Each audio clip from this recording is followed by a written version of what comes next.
Remember in yesterday's hype and hate video, I was talking about Ohio State and how they'll let anybody in. They have like 100,000 students a year there. Because, Ohio State fans are always running around talking about how they have a huge fan base and all this.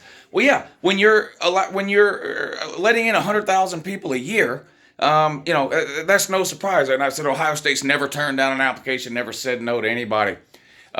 Somebody reminded me of something in the comment section that I meant to include in yesterday's video, and I just forgot and left it out. Jeffrey Dahmer went to Ohio State. That's all the proof you need. They will let anybody in there. Jeffrey Dahmer. And I'm not surprised. He's weird enough to where he just screams Ohio State. I just want to take some pictures and hang out. Jeffrey Dahmer. Alabama and Kansas State are on. It's a commercial right now. No score early in the game. Kansas State has moved the ball well. They threw an interception on their first possession that negated a scoring opportunity. Alabama went 3 and out on their first possession, and Kansas State's got the ball back now with a good-looking drive.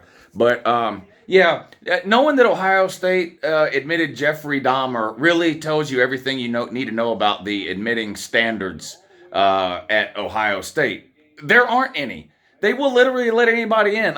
That's why there's 100,000 students there a year when you add up on-campus, satellite campuses, online learning, and all that kind of stuff. They'll literally let anybody in. Jeffrey Dahmer, he was one of the most disgusting human beings in human history. And no surprise, he went to Ohio State. Also no surprise that Kansas State has just kicked a field goal and taken a 3-0 lead over Alabama, who happens to be playing in an 11 a.m. brunch game, 11 a.m. Tuscaloosa time, a brunch bowl game for some sort of participation trophy they're handing out at the end of this thing. I don't know. 3-0 Kansas State on top. Ryan Day. How old is Ryan Day? He looks like he's in his 40s. He looks like a relatively young guy. Now, part of the reason for that may be the fact that he dyes his hair and his beard. And I just think that's really weird. I think it's weird when men dye their hair. To me, as a man, there's nothing wrong with going gray, losing your hair, going bald, receding hairline, all that kind of stuff. Quit being so damn insecure. What are you doing dyeing your hair jet black? I don't know if it's like a goth thing that he's into. Or something like on the weekends, this guy's running around in Doc Martin boots with a black jeans, a black t-shirt, black suspenders, a trench coat. I don't know if that's what it is or if he's just a complete friggin' weirdo. Jeffrey Dahmer was a weirdo, but I don't understand. Listen, man, if your hair's starting to go a little gray or whatever the case, or maybe even just not as dark, pitch black as you like it or used to be, just roll with it, man. When you dye your hair like that, it's a sign of a lack of self-confidence. It's a sign of being soft, is what it is.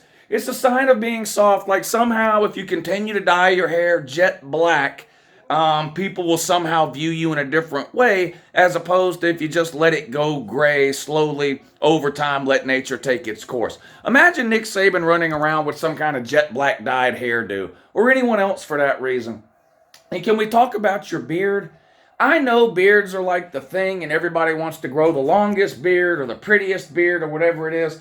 But do you really have to pencil your beard in with women's eyeliner? It's just ridiculous.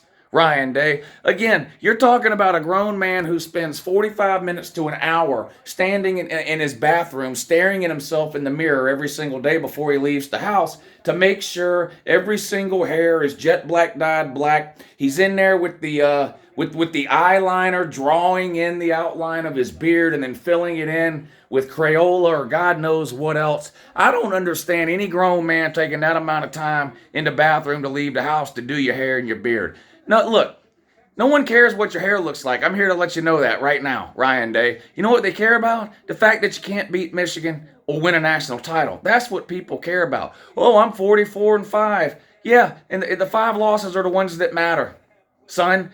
It's pitiful. No one would care if you were bald, gray, receding hairline. You could wear a women's wig. It wouldn't matter if you could beat Ohio State, win a national title, and stop getting pushed around on the lines of scrimmage in every big game you play. But like I said yesterday, being soft is a trickle-down effect. It starts on the top and it works its way down, and nothing says soft to me like Ryan Day. This guy looks like one of those old Wooly Willy games. If you're my age or even a little older, you remember those Wooly Willy games? There were these basically little plastic thingies, and they had a picture of a man on the front with absolutely no hair anywhere at all. And then at the bottom, there were these little bitty shards of metal inside of a clear plastic covering, right?